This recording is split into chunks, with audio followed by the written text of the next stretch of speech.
In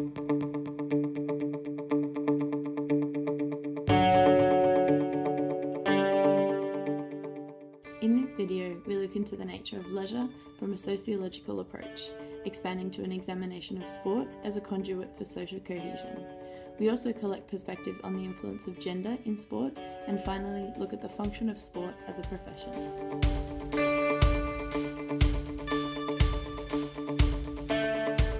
Sociology is a valuable social science as it provides a conduit for understanding human behaviours and interactions.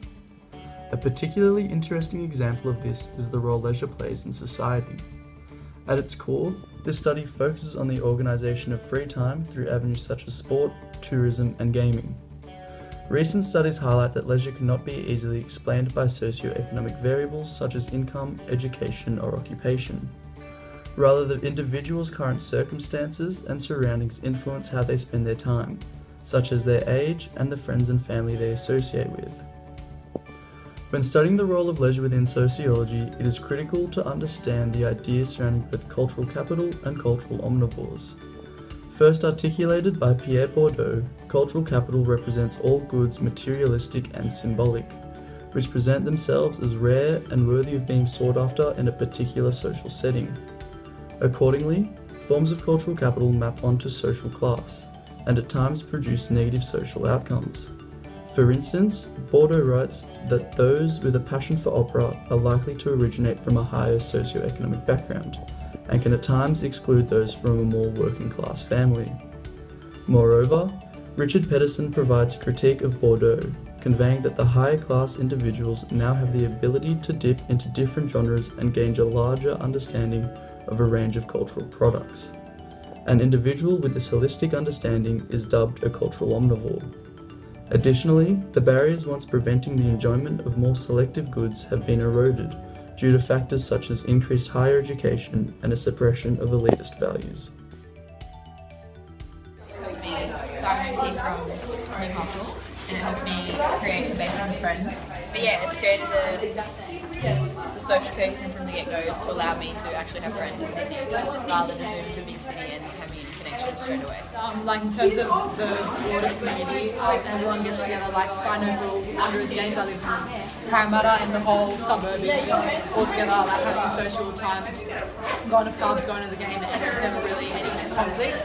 And that's like everyone from different social backgrounds and different cultural backgrounds being able to unite under one sport contest. Yeah, it's going. Yes, I think women are underrepresented in sport, in particular in my own soccer.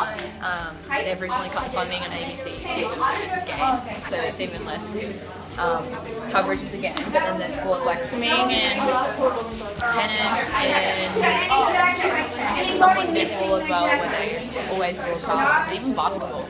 I don't know why. Mainly probably just because of the aesthetics and how they look, which has also resulted in the women's fantasy league, like the chicks in lingerie playing gridiron, and that's the only way they'll watch them playing it, whereas they don't watch like women's rugby league or anything like that, but they'll watch them playing it in lingerie.